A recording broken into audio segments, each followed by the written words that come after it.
नमस्कार दोस्तों, स्वागत है आपका हिज स्टोरीज में।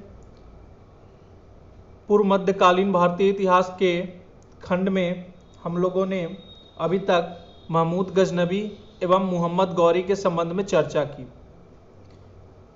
मोहम्मद गौरी के टॉपिक पर हम लोगों ने अभी तक ये जाना कि मोहम्मद गौरी के आक्रमण के समय भारत की स्थिति क्या थी, मोहम्मद गौरी ने भारत पे आक्रमण क्यों किया एवं तराइन के प्रथम युद्ध के समय की स्थिति क्या थी। साथ ही साथ हम लोगों ने चर्चा किया कि राजा जयचंद और पृथ्वीराज चौहान के बीच के संबंध क्या थे। आज के इस वीडियो में हम लोग तराइन के द्वितीय युद्ध के ऊपर चर्चा करेंगे। मोहम्मद गौरी ने तराइन के युद्ध में पराजय के 1 साल के बाद ही पुनः लड़ाई छेड़ दी, जिसे तराइन की द्वितीय लड़ाई की संज्ञा दी गई। तराइन के प्रथम युद्ध में हारने के बाद ही मोहम्मद गौरी ने अगले ही साल विशेष तैयारी के साथ फिर से युद्ध के लिए तराइन के मैदान में वो आधमका एवं पृथ्वीराज चौहान को युद्ध करने के लिए विवश कर दिया।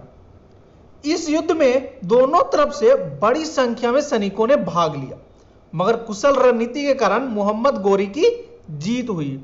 दोस्तों, यहां पे गौर करने वाली सबसे महत्वपूर्ण बात यह है कि मोहम्मद गौरी जो था वो एक कुशल रणनीतिकार था।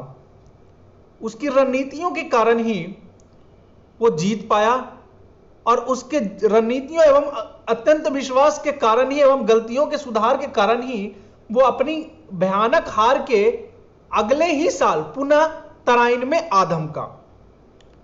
यद्यपि इस युद्ध में हिंदुओं की पराजय के लिए तत्कालिक राजनीतिक, आर्थिक और सामाजिक कारण महत्वपूर्ण थे, किंतु प्रमुख कारण सैनिक कारण था।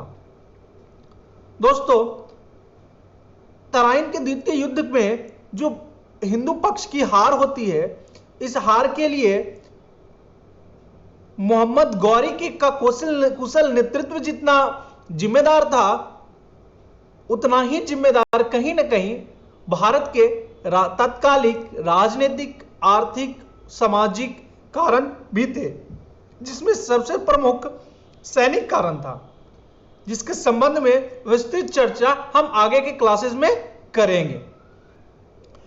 मोहम्मद गौरी की सेना अपेक्षाकृत अधिक संगठित थी, उसके घुड़सवारों में अधिक संचालकता थी।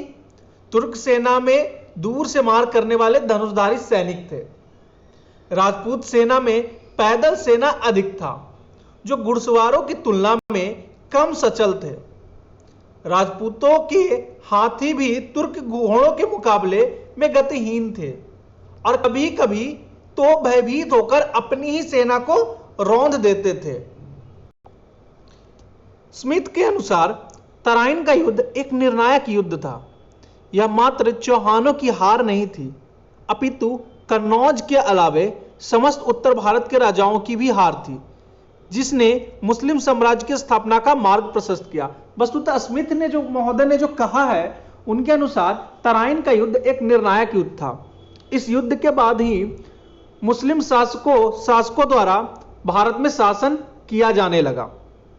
साथ ही साथ इस युद्ध ने राजपूतों के स्वाभिमान को गहरी ठेस पहुंचाई एवं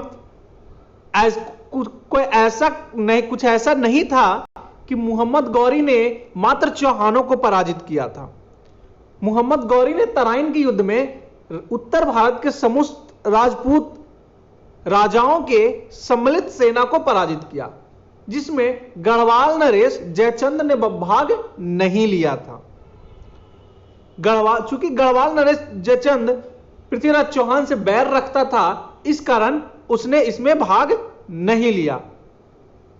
वस्तुतः तराइन के द्वितीय युद्ध में पराजय के बाद पृथ्वीराज चौहान मारा गया एवं दिल्ली तक के क्षेत्र पर तुर्कों का कब्जा हो गया। इसके बाद मोहम्मद गौरी वापस गौर चला जाता है एवं अपने जो गुलाम होता है कुतुबुद्दीन ऐबक, यह वही कुतुबुद्दीन ऐबक है जो आगे चलकर दिल्ली सल्तनत की स्थापना करता है एवं गुलाम वंश की नींव रखता है।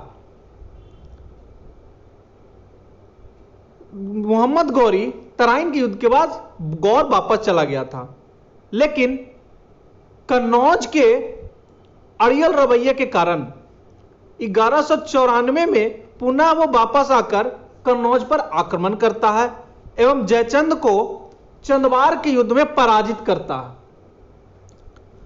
कन्नौज को जीतने के बाद वो पुनः गौर वापस चला जाता है।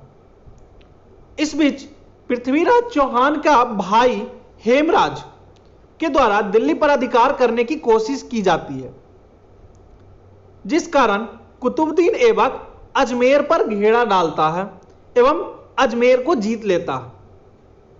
इसके बाद गुजरात एवं मध्य भारत को कुतुबुद्दीन ऐबक जीतता है, वहीं बंगाल एवं बिहार को बख्तियार खिलजी के द्वारा लूटा जाता है। इन सब के संबंध में विस्तृत चर्चा हम दिल्ली सल्तनत के काल में भी करेंगे। भारत से लौटने के क्रम में ही खोखर जनजाति के द्वारा मोहम्मद गौरी की हत्या कर दी जाती है।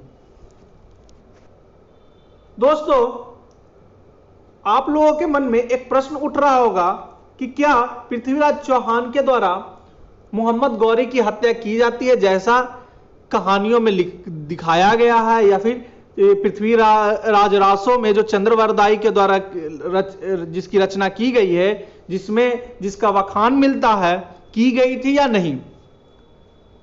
तो इतिहासकार इस बात पे मतभेद रखते हैं कि पृथ्वीराज चौहान ने